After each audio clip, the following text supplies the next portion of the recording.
একবার এক দার্শনিককে প্রশ্ন করা হলো যে মানুষের জীবনে সবচেয়ে ইম্পর্টেন্ট ট্রেনিং কোনটা। আমরা তো দেখি যে মানুষ নানা ধরনের ট্রেনিং নেই, শিক্ষা দীক্ষা, তারপর ব্যবসা বাণিজ্য, চাকরি, সব জায়গায় কিন্তু ট্রেনিং এর ব্যবস্থা আছে। কিন্তু কোন ট্রেনিংটা এই পৃথিবীর প্রত্যেকটা মানুষের নেওয়া উচিত তার জীবনের জন্য? দার্শনিক কিছুক্ষণ ভেবে উত্তর দিলেন যে train your mind to become in every situation and this is the best training that one can have. অর্থাৎ তুমি তোমার মাইন্ডকে এমন ভাবে ট্রেন করো যেন যে কোনো পরিস্থিতিতে, যে কোনো অবস্থায় জীবনের, সেটা যেন শান্ত থাকে। রেগে যাওয়া, উত্তেজিত হয়ে যাওয়া, রিয়েক্ট করে ফেলা, দ্রুত কোনো কিছু করে ফেলা, সিদ্ধান্ত নিয়ে ফেলা, এইটা করা যাবে না। পরিস্থিতি যাই হোক, শান্ত থাকো, মাইন্ডকে শান্ত রাখো এবং এটার সলিউশনটাকে চিন্তা করো, টার্গেট করো, সেই অনুযায়ী কাজ করো।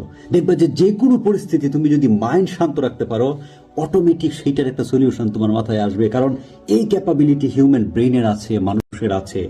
এবং দার্শনিক এখানে একটা উদাহরণ দিলেন যে তিনি বলেন যে দেখো, যখন লোহা গরম করা হয় তখন কিন্তু দেখবা সেই লোহাকে পিটিয়ে একেবারে নানাভাবে বাঁকানো যায়, নানা ধরনের জিনিস তৈরি করা যায়। কিন্তু এই লোহায় যখন শক্ত হয়, ঠান্ডা হয়ে যায়, শান্ত হয়ে যায়, এটাকে তুমি শত চেষ্টা করেও ভাঙতে পারো না। অর্থাৎ this is the power of calm mind, অর্থাৎ শান্ত মন অত্যন্ত শক্তিশালী সেই লোহাটার মতো।